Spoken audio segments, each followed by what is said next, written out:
नमस्कार। इन खबर में आपका स्वागत है। क्या रेप विक्टिम से आरोपी की शादी की इजाज़त दी जा सकती है, और यदि नहीं दी जा सकती तो आखिरकार इसके पीछे क्या तर्क है? दरअसल ये सवाल इसलिए उठ रहे हैं कि केरल के कोट्टियूर का एक मामला आया सुप्रीम कोर्ट में। एक तरफ रेप विक्टिम ने, पीड़ित जो है उसने आरोपी से शादी की इच्छा जताई और कहा कि इजाज़त इसकी मिलनी चाहिए, और दूसरी तरफ उस आरोपी ने सुप्रीम कोर्ट में जमानत की याचिका लगाई थी, लेकिन सुप्रीम कोर्ट ने खारिज कर दिया, कहा कि हरगिज नहीं। इसके बाद से इस पर बहस हो रही कि आखिरकार सुप्रीम कोर्ट ने क्यों ऐसा किया। तो इस मामले का जिक्र करेंगे। इससे पहले आते हैं महाराष्ट्र के उस मामले को लेकर के जिसमें कि सुप्रीम कोर्ट की आलोचना हुई थी। दरअसल महाराष्ट्र जो इलेक्ट्रिसिटी बोर्ड है उसका एक कर्मचारी था, उसने किसी लड़की से रेप किया।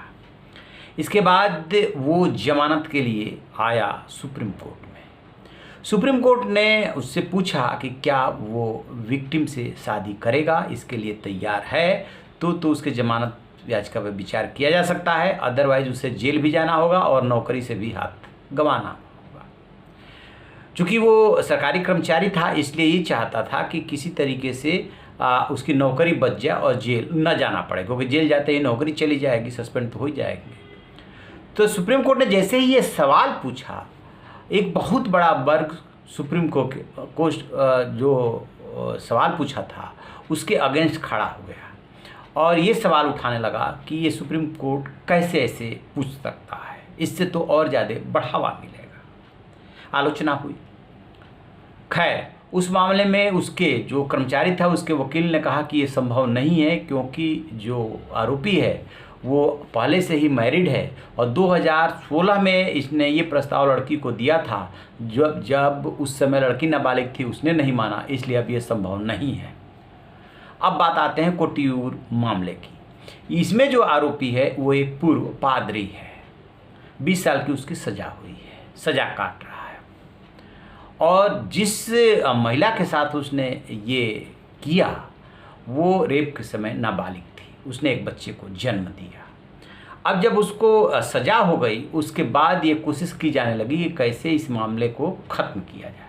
लिहाजा ये जो महिला थी वो सुप्रीम कोर्ट आई, इजाज़त मांगी कि उसे पूर्व पादरी जो बलात्कार का आरोपी है उससे शादी करने की इजाज़त दी जाए, और दूसरी तरफ उसने जमानत याचिका लगाई।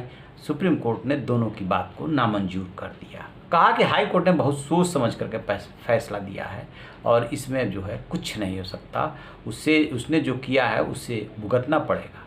तो अब इस पर भी बहस हो रही है कि यदि पूर्व पादरी मैरिज करने को तैयार है तो, और लड़की भी उसके साथ मैरिज करना चाहती है, तो क्यों नहीं इसकी इजाज़त मिलनी चाहिए। अब चूँकि होता क्या है कि एक ऐसा मुद्दा है, सामाजिक मुद्दा और महिलाओं से जुड़ा हुआ मुद्दा, जिस पे दोनों तरह के लोग हैं। एक पक्ष कहेगा कि नहीं, ऐसा हो जाना चाहिए, जो हुआ वो तो अब लौट के नहीं आ सकता, उसको सज़ा भी हो गई, सज़ा का एक पोर्शन उसने भुगत भी लिया। दूसरे वर्ग के जो लोगों का कहना है कि ऐसे करेंगे तो फिर तो इसको और ज़्यादा बढ़ावा मिलेगा, महिलाओं के अधिकार का अतिक्रमण होगा। तो सुप्रीम कोर्ट ने बहरहाल इसको ठुकरा दिया है। तो आप रहिए बेखबर, देखते रहिए इन खबर। Thank you.